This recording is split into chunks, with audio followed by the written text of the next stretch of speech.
Alright, welcome back to another episode of Dirty Dave's Garage. Today we're going to be installing a set of these Timbren like heavy duty bump stops on a 2005 Chevy Silverado truck. I got a snowplow coming for this and I have oversized tires.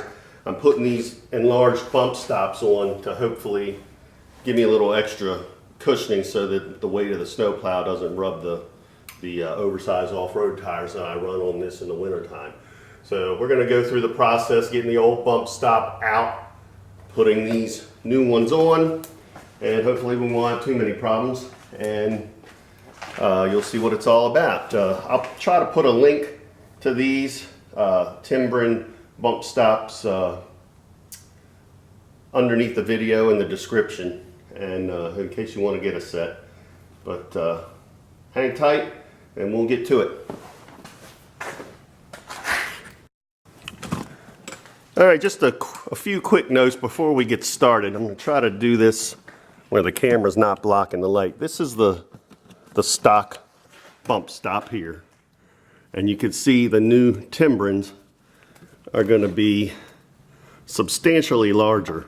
It gives me about probably an extra inch once it's in there of clearance to keep the truck from bottoming out. One thing you'll notice on the Timbrens, hopefully you can see here, there's like a shim in there between the mount that's angled. Now the angled side is going to go in towards the frame. So when we put this up, if you notice the shim has an angle, it's wider on this side than it is in the front. The shim is in the middle there, the shiny piece you see between the rubber and the black parts. It's going to go in just like this, with the thin part facing the frame and the wide part facing like your brake rotor. So just giving you an idea how it's going to be oriented once it's up in there. Basically, all you're supposed to have to do is pry the old one out, stick a screwdriver up in here or a pry bar, which is what we're going to try, and get the old one out. If it's a little tough, we might stick a little WD-40 on it. We'll probably have to unbolt this shock mount to let the control arm fall to give us more space to get these larger bump stops to fit in there. So that's the game plan. I'm gonna get some tools and we'll get started.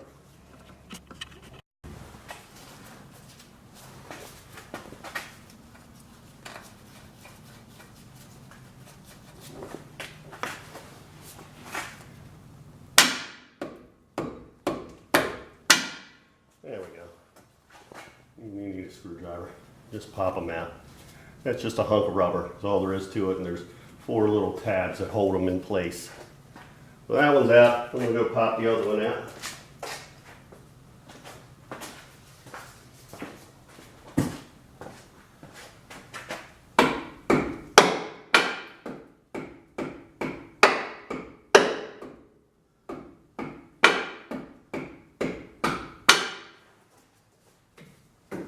Alright.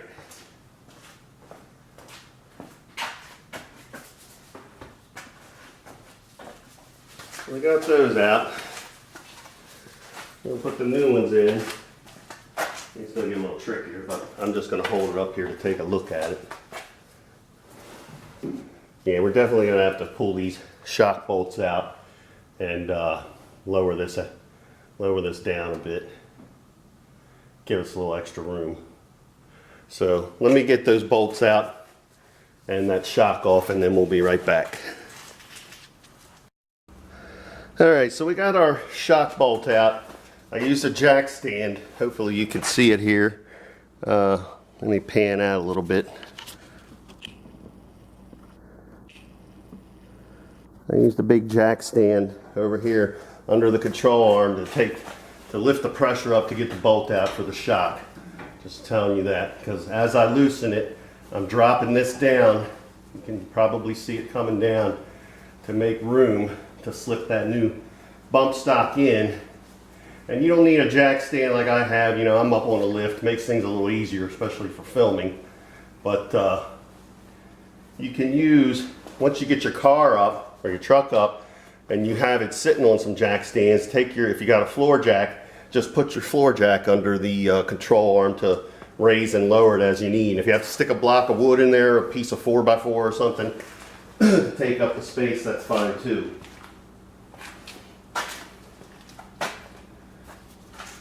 Alright, so remember, when we stick these in, now we got room, that the thin piece goes facing the frame. So it goes in. Now these are going to be tight. In fact, I might put a little WD-40 on just to help them slip back in place. Just a little bit, I don't want them all slimy. I won't give them a quick shot, just to help things along.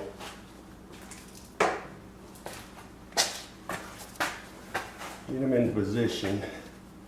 And if you can't pop them up in there, like sometimes it's easier, just get 2 of those notches in.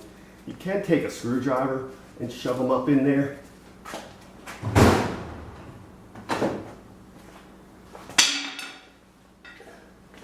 Let's see if we can pop it up in there with this large pry bar.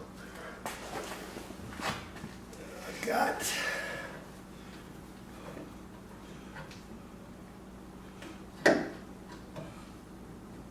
There we go. That worked pretty good. Just remember, keep the thin part of the shim towards the frame. I think we're good.